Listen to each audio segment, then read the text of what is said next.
another edition of the original Roundtable with Ian Fitzsimmons and the Lone Star State. Big night last night for the Dallas metro area. I'm Lance Taylor from the Next Round. It is on Disrupt the Media. Like, subscribe, give us a thumbs up. And it's brought to you by a new sponsor, Manscaped, manscaped.com. What did Kit Kat think about this coming in the mail? I was wondering, man, because all of a sudden this package shows up and it's from you and it's Manscaped. I'm like, all right, that's a little creepy, LT. I mean, you're trying to send a message. You got a manicure. I mean, if you want her to look good, you need to look good. The T-shirt is hilarious. I got to admit, I'm not going to say it. You can, but it was one where I literally laughed out loud when I got a razor for your junk. Well, hey, it's called the undercarriage, and we expect our women to be clean and tight. They want the man in their lives to be clean and tight. Look, they've got a bunch of incredible products. Outside of that, I mean, you've got the beard, you've had it forever. You can trim that. Yep. So great products, manscaped.com. Put in that promo code OGRT, as in the OG Roundtable, OGRT at checkout. They're going to hook you up at manscaped.com. So let's start with what we saw last week. You were in Knoxville. I really thought going into that game, A&M was a better team. This A&M experiment, man, I don't know. When you look forward now at the games they've got left, this could be a 7-5 or 6-6. And the expectation, if I'm an A&M fan, Ian, I saw last year in year one, Sonny Dykes gets TCU not only the college football playoff, they win a game and they play for the national championship. We're giving you all this money. You got an extension on the original deal, and you can't even really battle to win an SEC championship. He's in hot water now, LT. I don't know what the price of oil is right now. I'm assuming it's pretty high, but you know where I'm going with that? I mean, that buyout, they've got that in their couch cushions. And to hire the next staff, which would cost you about, I don't know, 15 to 20 million, they've got that in their glove compartment at Texas A&M. So he's in trouble. And I hate saying that. You know much I hate despise. I know you do. Coaches. You know, having my brother in, coaching with the Carolina Panthers right now, and he's been coaching now, my gosh, for close to almost 20 years, in the college and pro ranks. But I hate saying it because when you call for a head coach to be canned, it's not just the head coach. I mean, it's all of the assistants. It's the strength and conditioning guys. It's the equipment guys. It's behind the scenes. You have administrative assistants. The analytics crew. You're talking about 40 to 50 families. Well, let me stop you real quick, because your brother has been in this business for a long time, and I remember when you and I were doing the Roundtable way back in the day, 15 years or so ago. He texted you. He did one time. Yeah, we'll get to that if you want. But he was on Bill Snyder's staff. Yeah. Maybe it was Ron Prince to Bill Snyder. Yeah. And he was coaching K-State. And since then, he's built a family. He has paid his dues. But when a coach gets let go, almost all of that staff is gone, as you said, and the coach gets the golden parachute. Jimbo Fisher has got 2 ranches. He'll be able to afford to keep those ranches up. He can do whatever the hell he wants for the rest of his life, his kids' life, and probably his grandkids' lives. But somebody like your brother Devin, they don't get anything guaranteed. It's like, go find a new job, relocate that family. I don't care if your son's 16 and the quarterback, starting quarterback of his varsity team. If you've got to go from Lawrence, Kansas to El Paso, that's just the way it is. You're spot on. And also, LT, just to be perfectly clear, if he's on a 3-year contract and the assistant coaches and they get canned after year 2, you do get that 3rd year. I mean, you still get, that is built in, but that's it, man. But you're not talking about, for a special teams coach, you're not looking at 70 million, right? You're right. It's not generational money. Yeah. Your ass needs to be working the next fall. Oh, hell yeah. I mean, he's got 2 kids to put through college, and he ain't making a mill, right? He's the assistant teams coordinator for the Carolina Panthers under Chris Faber. So it's a dog-eat-dog world, and they know what they're getting into. They're wearing milk-bone underwear, as Norm had said years ago on Cheers. And, you try to make light a little bit, but every time you call for a head coach to get canned, you are also talking about 40 to 50 other families that are going to be looking for jobs. You were spot on, and I'm so glad you brought that up. Well, no, look, and I think you look at it from a different perspective. What we do on a daily, a day-to-day situation, I don't have a brother in the business. So the only thing I think of, and I think 99% of the people out there, is Jimbo Fisher got 10 years, $75 million. I thought it was a mistake. I didn't think it was a great hire. I remember our man Paul Feinbaum said he's going to win a national championship day one. I know he had a national championship, but I've said it a million times with a generational player in Jameis. Okay. You've got all the resources. Real quick, let me finish. Finish this. Yeah, you're on it though. So I think he's been given plenty of time, and one of the reasons was because of the huge buyout. So, like, I don't necessarily have a problem with Jimbo losing his job because he's not going to be hurting. The way the coaching business is, if he wants another job, a head job, probably not close to what he's getting right now, but he can coach again, and he's got plenty of money. He has not earned the money they paid him right now, and he has not done what the expectation was. No, and he's got the facilities and everything else to do it, LT. He's got all the resources. They haven't been able to do it. But I'm so glad that you brought up that 1 year with Jameis Winston at Florida State. Our color analyst, former Seattle Seahawks quarterback, Kelly Stauffer, brought this up after the game. We none of us could fly out. So we're all just kind of sitting around in his room watching, USC, your guys, get trucked by Notre Dame. We'll touch on that in a moment. I've got them this week against Utah. But he brought up, man, and it organically, just in conversation, what you just mentioned. He had the most talented roster in a weak conference at the time, and he had to win one playoff game with the Heisman Trophy winner at quarterback. Captured lightning in a bottle and cashed in for $75 million. You are 1,000,000% correct, and he has not been able to replicate that yet because he does. Look, at times does he have the most talented roster? No, but he's close. But he haven't been able to sniff the college football playoff. So, look, he's in trouble. There's no doubt about it, man, because he's not beating consistently the good to great teams in the Southeastern Conference. He's beating up on bad teams, either out of conference or the weaker ones in the SEC, and that just ain't going to cut it. Not with it. Now, living in Dallas, Texas, there are Aggie fans that are no longer just talking about this should be the end for Jimbo. They are screaming this should be the end for Jimbo. It's the original Roundtable, ESPN's Ian Fitzsimmons. I'm Lance Taylor from The Next Round. Make sure you like and subscribe right here on Disrupt the Media. It is always brought to you by Lance'sLock.com. Get that free play every day at Lance'sLock.com. Jump on board with us. 2-0 last night. I told you, big night in Dallas. We had the Cowboys. We had the Rangers. It's got to be Ranger Mania right now, right? And LT, it's insane. And by the way, appreciate the tip on Dallas. You also gave me a little lean on the under. We had a little parlay there. Appreciate you, man. Thank you so much. I got to pay for college for 2 kids. Every little bit helps. And speaking of kids, my oldest daughter, Rowan, actually asked for ALCS tickets. Now, I sent her to Texas OU. She gets Stars tickets. Those are comps. She doesn't know it, right? Mavericks tickets. Those are comps. She doesn't know it. But now she wants ALCS. I told her, if you can name me every starting infielder with proper pronunciation, because she ain't getting Young right at third, right? I mean, there's no way she's hitting that. Zero chance. Because I don't have a connection with the Rangers anymore. I don't cover them. I'm never there. So she looked at me like, I got no shot. I'm like, yeah, you're not going. Now, if you want to pay for them, you go right ahead. But Daddy is not paying for these tickets. But this town is insane right now. And as you know, Lance, anytime your team wins, I mean, from a monetary standpoint, and just, the economy in that market, it's massive. People are in a good mood. You go out and, to lunch more often. You go out to dinner more often. So right now, I mean, this place is it's Ranger Mania. I mean, it's to the point right now where, why that game on Monday was a 3:37 Central first pitch. Cowboys were on Monday Night Football. It was a brilliant move by Fox. Yep. Makes a ton of sense. So game 3, going to be there in Dallas. The Rangers obviously have never won a World Series. They were a pitch away from winning a World Series back when you were covering them. Twice. Yeah, so, I mean, those were gut-wrenching losses. Game 6. So Cowboys have a bye now, and they host my Rams in 2 weeks. Bigger ticket. Is it not even close, game 3, Rangers or Cowboys-Rams? Now, Cowboys are still the king. But back when they were the Rangers going to back-to-back World Series, man, you go to the Cowboy locker room because they stunk back then, right? I mean, they were, flirting around with 8-8 and whatnot. This is 2009 and 2010. I mean, they were bad.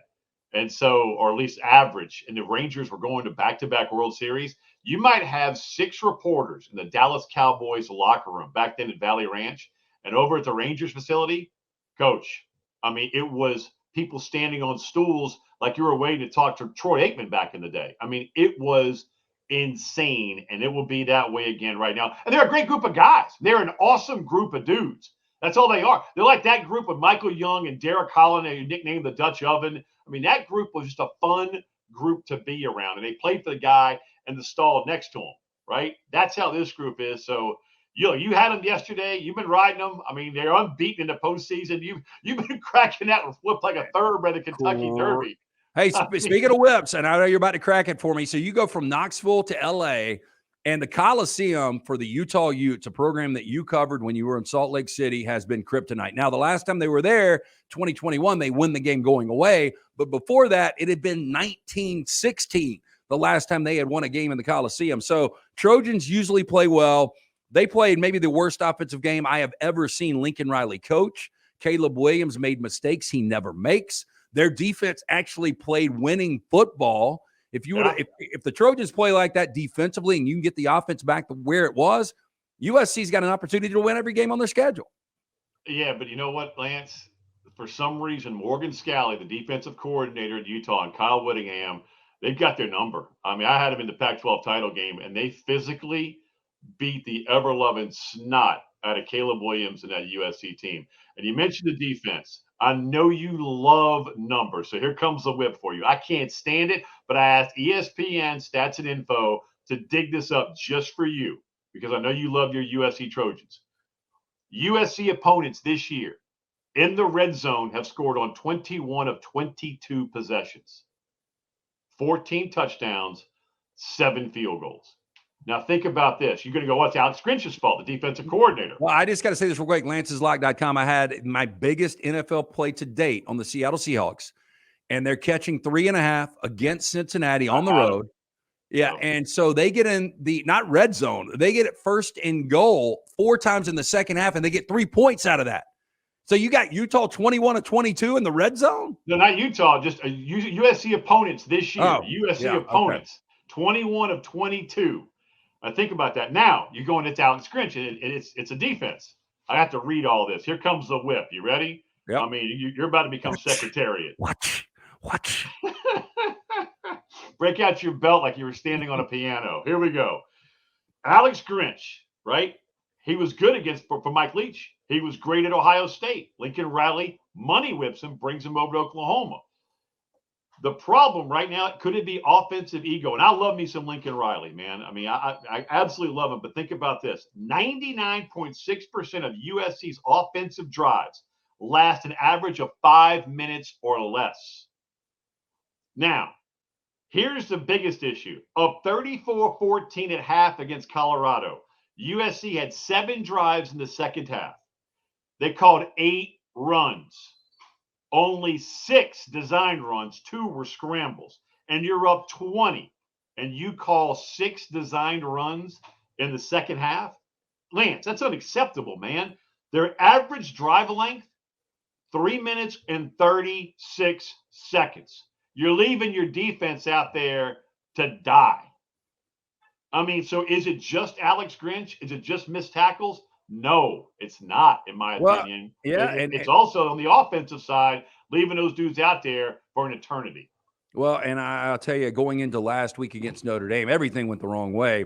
But they were 5th nationally in sacks. This is USC's defense. They were 5th in tackles for loss, and they were 5th in forced fumbles. They didn't have a forced fumble. They had 1 tackle for loss, and they didn't have a sack.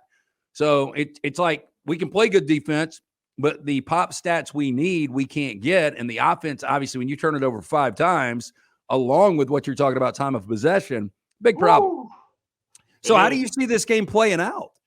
Man, look, I'm not betting against Kyle Whittingham right now. I mean, he's so – look, when I had him against UCLA, another top 25 matchup, right, they had of their 44 on their listed 2D, the top 44 players, 18 came into that game either doubtful or out. He's been winning with a third-string quarterback, a backup quarterback. Brant Keithy, who's a first-round draft pick at tight end, is out. His backup is now out for the season as well, and they're still finding ways to win. Heck, man, Vaki, their all-world safety along with Cole Bishop, he went for, what, $157 on the ground and had 4 tackles.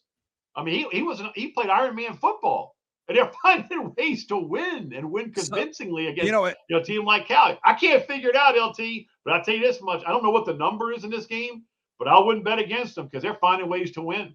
Yeah, the last I saw at mybookie.ag, by the way, use that promo code next round, secure that free first deposit bonus at mybookie.ag. I saw USC 6.5. But again, we're talking about a backup quarterback. And one of the reasons that number is so high, and look, and that was one of the all-time games in the regular season last year with Cam Rising going back and forth and battling Caleb Williams. But the big question is, because everybody was talking about Oregon, Washington, and where these teams are going to go and if they're going to rematch. To me, the fly in the ointment is Utah if they could get Cam Rising back. Because with that defense, that guy can ball. I just don't know if he's ever going to come back. Well, he mentioned about a week and a half ago that wasn't just an ACL. He ripped everything to pieces. And I talked to Kyle Whittingham, as a matter of fact, earlier today before you and I hooked up. And I just asked him, how worn out are you? This is before we started rolling tape, about being posed a question about Brant Keithy and Cam Rising. He goes, how long have you known me? I went, okay, you're worn out. That's it. Okay, yeah. And I even mentioned as we started the interview, this will be the first interview you are not asked about Keithy or Cam Rising. And he just started crying, laughing, because I really appreciate it. I don't expect to see him this weekend, maybe next weekend against Oregon. But you got the pig farmer, Bryson Barnes, who's now bus driving, this team. Johnson has now been benched. It's Bryson Barnes back in, who had that remarkable Rose Bowl, against Ohio State. He was a walk-on, LT. And he grew up on a literally a pig farm raising 12,000 pigs. You imagine the smell? Hey, how much would it be? How much would it take you to get in the middle of that slop and go wallow in it with 12,000 pigs? So you remember our buddy Travis Grappo that ran Fleming's? Yeah. He's got his own restaurant here. It's called Oak House, and they've got the best pork chop I've ever had. And I don't eat a lot of pork. Like if I go to a barbecue restaurant, I'll get some pulled pork. But typically, I'm just not going to sit down and get a pork chop. So I got it the other night, and somebody was telling me how bad pork is for you. And they said one of the reasons is that's what they said. I don't know. They said I still ate it. It was unbelievable. But they said one of the reasons they'll feed a pig anything. And have you asked Bryson what they feed their pigs? I will. Yeah. My brothers, Devin and Kevin, they raised pigs and sold them and made a fortune, man. I mean, they would, and then you raise them, you show them, growing up on a farm in Louisiana, and they'd sell this damn pig for like $4,000. I'm sitting there laughing at them until I saw their bank accounts and I saw mine. Right. So I know what we fed. I know what we fed our pigs. My mom was all organic and whatnot and healthy, but I have no idea. I mean, pigs will eat humans. Hey, you want that hog to look clean? Manscaped.com. Put in that promo code. It's going to be OGRT, as an original roundtable. OGRT, manscaped.com. They got incredible products. Wife's going to love you for it. This is the original roundtable with ESPN's Ian Fitzsimmons. I'm Lance Taylor from the next round. So I wanted to ask you this, because you're all over the place. And well, first, now that you're going to be in LA, you say you always pick dinner on Friday night. Where do you go in LA, man? There's a lot of places. I pick the dinner in more college towns, or if I know somebody in the town, like Myron Metcalf, great NBA college basketball mind. He lives in Minneapolis. He told me about Manny's. He told me about the Lowry for breakfast, right? So sometimes you have to outsource. LA, man, you know how much I despise going to Los Angeles. It's too big for me. So I'm gonna have to outsource that bad boy. Or I go with Mark Kestisher, who also does NBA for us on ESPN Radio. He's done 1 million Laker games and 1 million Clipper games. This one, I'm probably going to defer to Kesty and let him pick this bad boy. So I've only been on campus one time for a USC game, and I went and saw it. Was a good matchup. It was Herbert against Sam Darnold a few years ago. Did you wear Kevlar? It kisses bad parts. But if you stay where you need to be, you're okay. The one thing that jumped out to me is they have a few little bars around there, and they've got some restaurants. And I swear on my kids, every single TV, although USC was dominating, was on that game. I had to get an Uber and go down to the entertainment district, Staples Center, all around there to be able to watch Alabama LSU, because nobody would turn one of their TVs. And I'm like, you got 1,000 TVs on. With that, and just walking around the Coliseum before, their tailgate is not good. It's kind of an awful tailgate. So I wanted to ask you some hidden gem places that you go to around the country. All right, well, tailgating at Knoxville, I was just there, right? And by the way, I can't wait to watch Tennessee, Alabama. I know Alabama's a big favorite. I thought that thing would be about 5.5. What is it right now, LT? 8.5? 9.5. Oh, it went up even more. Yeah, Oh, it's wow. back Sorry, 9.5. Tennessee. Good luck to you, man. That's not a good omen at all. I mean, at all. That's a physical Tennessee team, though. Yeah, look, I mean, Aaron Beasley is at linebacker. He's a different player than the dude we saw as a junior. I mean, he was our leading tackler last week against Texas A&M.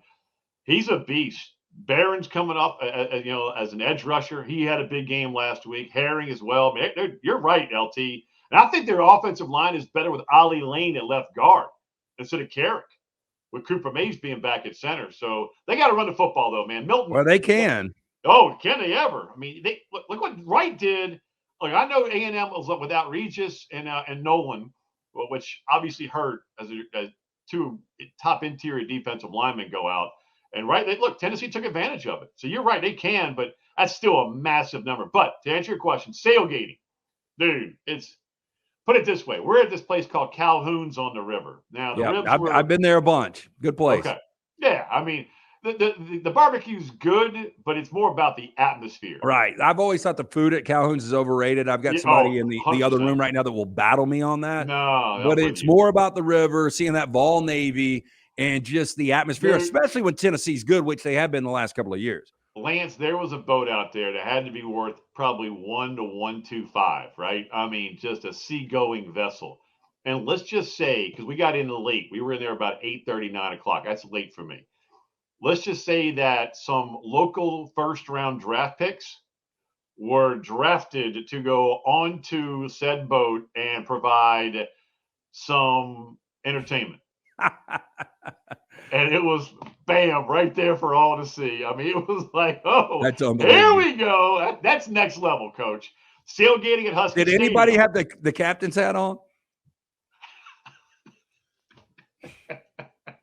Oh, man, I did not see a captain's hat, but I might have saw Gilligan. All right, there you go, if that works for you. And Ginger and Marianne were definitely on board. I'll promise that also. Oh, I believe it. Dude, tailgating also at Husky Stadium is also next level. Another Ohio State, dude. I mean, you don't think it, but they go harder than the average bear. They really do. And here's the thing. Look, I mean, the SEC's been the best league forever up until this year. Now you can start to make arguments all around college football with the balance and the parity we've got. And look, I do believe more than likely, and I can't say this for fact, I have been to a game at Notre Dame. I've been to a Big 12 game. I've been to a Pac-12 game. So the SEC tailgates are great, but there's other places out there. And I think we believe we're the only place that can tailgate. And there are hidden gems all over the country. Oh, yeah. I mean, Michigan, I mean, it's got the golf course next to it, and it's Michigan, right? Charlie Vitella does not want you saying that. He does not want you Charlie, I love you, man. You know that. If Charlie had a tailgate, right, I would go to that, and it would be fantastic. But I'm sorry, and he'll admit it, their tailgate scene is JV. Ohio State, phenomenal. Penn State gets a little over the top, especially on the backside of Fraternity Row. I walked it one time, LT, and I was like, oh, my God, Magnum. I mean, they go harder than the average bear. But, yeah, I would put, as an underrated gem, I would say Ohio State, and then I would also go tailgating at Husky Stadium. That is tremendous. Even when it's cold. I was out there doing a game in November and went out on the boats, and it was badass. Yeah, you would be right at home. You'd slide right in. Original Roundtable with Ian Fitzsimmons from ESPN. I'm Lance Taylor from the Next Round. It is on Disrupt the Media. Make sure you like and subscribe. Tell your friends. If you listened to us forever ago, we're back. We do this once a week on Disrupt the Media. So we did Trash on the Table. By the way, brought to you by Lance'sLock.com. Jump on board. Coming off a 2-0. 2 games tonight. We've got a total in college football. We've got a side. Jump on board at Lance'sLock.com where you get a free play every single day. One of the stories, a 7-foot adult film star. Here's the catch. It's a chick. I figured that part. Did you? I did. So as you break more into this, you weren't going to bring that up if it was of someone who needed to be manscaped, right? That's a good point. That's a good point. So I went and I did a little research, and after I read the story, she finally admits she's only 6'3". She frames these shots with smaller people where she looks a lot bigger. But if you go to her Instagram, I mean, she's pretty strong. I mean, I don't know how you feel on dating women that are 6'1" plus, but would you date a 6'3" chick? Yeah. I mean, if I wasn't married, yeah, absolutely. I mean, if she's stronger than new rope, meaning in every category, why not? I mean, the pictures I'm looking at right now, I mean, she's pretty strong. That would just be a little intimidating, I think. I mean, I'm 6'3", so we're eye to eye, splits on heels. Yeah, look, I mean, I'd have to wear cowboy boots. I'm only 6'2", right? So just to look eye to eye with her, I'd have to put the boots on. But man, are you worried about being like hogtied or something, LT? I mean, you worried about having she puts the gag ball on you? If you're comfortable, you should try everything once. Hold on. Have you ever had a gag ball? Have you ever had a gag ball? I've never had a gag ball. Okay. I've never had a gag ball. I've never been tied up. You ever had handcuffs on? Have I ever had handcuffs on? Well, I have in the back of a cruiser when I dropped. Oh yeah, I've been in the back of a cruiser as well. But as far as an extracurricular, no. Okay. Now maybe I've thrown a handcuff out there. But this chick looks like she's got 1.6 million followers on Instagram. Marie Tamara. I just want you to check her out when you get a chance. And it's funny when you start looking at some of these profiles, you see people that follow them. No. Oh yeah. No, I don't know if you. No, these are just local people that I know. So I guarantee you know somebody. Who? Oh, I don't know. I mean, I haven't. Let me look at the. I'm not even on it. Right, hold on. I am on Instagram, but my daughters run it. I didn't even know I had an Instagram account until this year. Like I think they opened it for me, and they post like videos and pictures from the games that I go to. So I'm never even most of these are random. I'm not seeing anybody that's got a blue check. I would think though, if you have a blue check, you might not want to follow a 7-foot porn star, but hey, 6'3". Right, yeah, right. But she bench presses 220. Man, I've seen now a few people that I know that are on here. It's hilarious. Are you serious? Yeah, tall, natural model and athlete. And you know what? Hey, this is awesome. Her website at D1 Breeder. I didn't notice that till now. Great stuff. Hey, you know what? You put her with, I don't know, any great athlete, and she's saying D1 Breeder.